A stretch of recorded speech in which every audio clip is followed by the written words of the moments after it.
मैं आप सभी को नववर्ष की और नवरात्रि की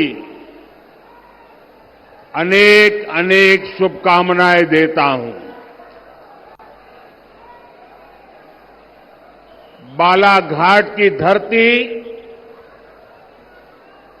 भारत की नारी शक्ति के पराक्रम की साक्षी है। मैं वीरांगना रानी दुर्गावती और रानी अवंतीबाई की इस धरती को प्रणाम करता हूं।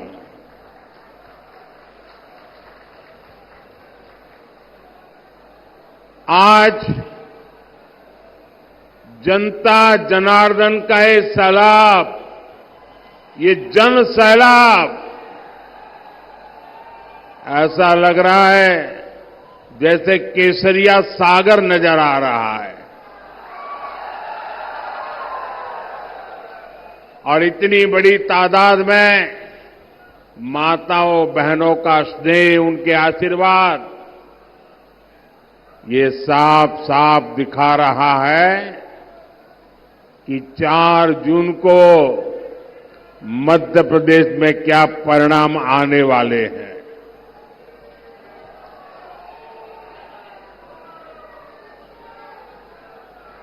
चार 5 महीने पहले विधानसभा चुनाव में ही यहां आप सब लोगों ने मिलकर के कांग्रेस को पूरी तरह साफ कर दिया।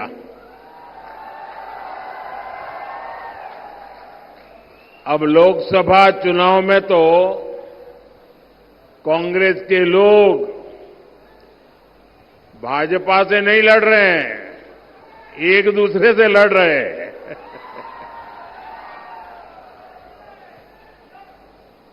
और इसलिए एमपी के कोने कोने से आवाज आ रही है, फिर एक बार, फिर एक बार, फिर एक बार। साथियों, 2024 का लोकसभा चुनाव 21वीं सदी के भारत का बहुत अहम चुनाव है। ये सिर्फ चुनाव नहीं है, कौन एमपी बने कौन न बने इतने भर का ये चुनाव नहीं है। ये चुनाव नए भारत के निर्माण का मिशन है। ये विकसित भारत, विकसित मध्य प्रदेश के संकल्प को नई ऊर्जा देने वाला चुनाव है।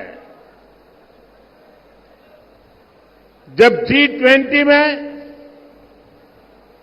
दुनिया के बड़े बड़े फैसले,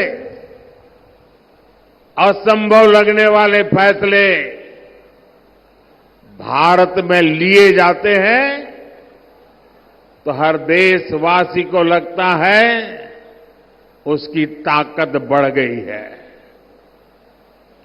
जब अमेरिका से लेकर ऑस्ट्रेलिया तक भारत का डंका बजता है तो हर देशवासी को लगता है कि उसका अपना सम्मान बढ़ा है।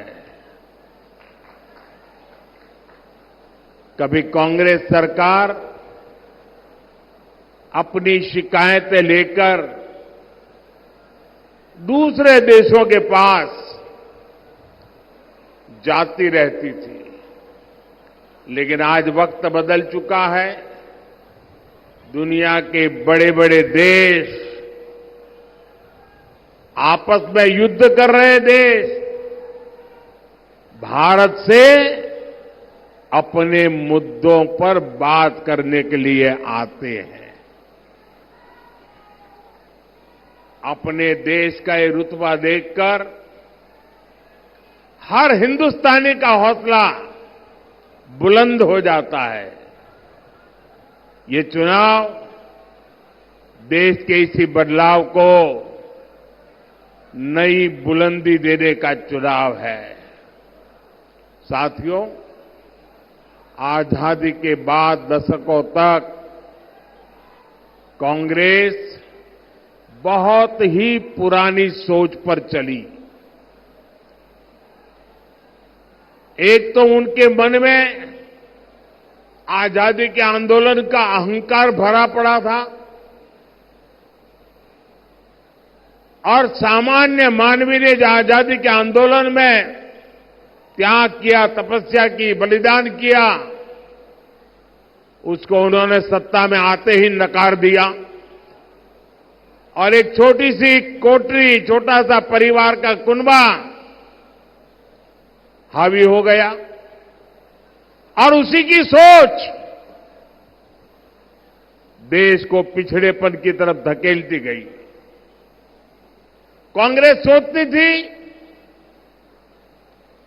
हम तो गरीब देश है और गरीब देश को आधुनिक सड़कों की, आधुनिक रेल की, नए एयरपोर्ट की क्या जरूरत है।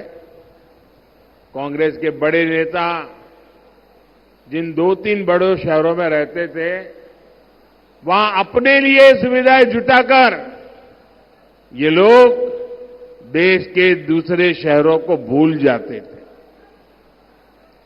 सबका साथ, सबका विकास के मंत्र पर चल रही बीजेपी सरकार देश के हर शहर को, देश के हर गांव को प्राथमिकता दे रही है। हमारी सरकार देश में आधुनिक इंफ्रास्ट्रक्चर पर लाखों करोड़ रुपए खर्च कर रही है। आधुनिक सुविधाओं पर इतना पैसा देश की किसी सरकार ने आज तक खर्च नहीं किया है। आज चाहे यहां सिवनी नागपुर के बीच 4 लेन हाईवे हो, गोंदिया बालाघाट सिवनी हाईवे हो, नर्मदा प्रगति पथ, विंध्य प्रगति पथ हो, आधुनिक वंदे भारत ट्रेन हो, अमृत भारत स्टेशन योजना के तहत मध्य प्रदेश के 80 स्टेशनों का विकास हो, बीजेपी सरकार एमपी का कायाकल्प कर रही है।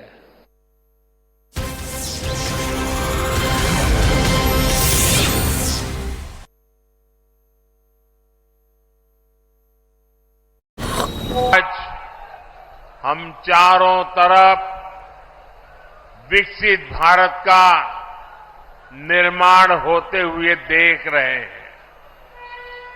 कहीं 4 लेन, 6 लेन, 8 लेन के हाईवे बन रहे हैं, कहीं भव्य रेलवे स्टेशन बन रहे हैं, कहीं वंदे भारत और अमृत भारत जैसी आधुनिक ट्रेनें चल रही हैं। पीलीभीत, भोजीपुरा और पीलीभीत से टनकपुर तक रेलवे के ब्रॉडगेज होने से एक्सप्रेस ट्रेन भी चलने लगी है। देश के विभिन्न हिस्सों में नववर्ष मनाया जा रहा है। आज विक्रम संवत 2081 का पहला दिन है। मैं समस्त देशवासियों को गुड़ी पड़वा, उगाड़ी, चेटीचंड, नवरे के साथ साथ साजीबू चेरोवा नववर्ष की बहुत बहुत शुभकामनाएं देता हूं। आज से चैत्र नवरात्रि भी शुरू हो गई है। देश भर में शक्ति की उपासना, उसकी धूम मची हुई है। नवरात्रि का पर्व हो, हर कोई भक्ति में डूबा हुआ हो, शक्ति उपासना में जुड़ा हुआ हो, ऐसे समय इतनी बड़ी रैली, ये अपने आप में अजूबा है।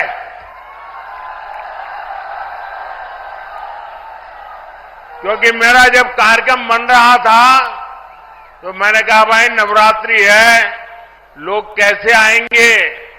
उन्होंने कहा साहब बस आप डेट दे दीजिए, और इतने कम समय में नवरात्रि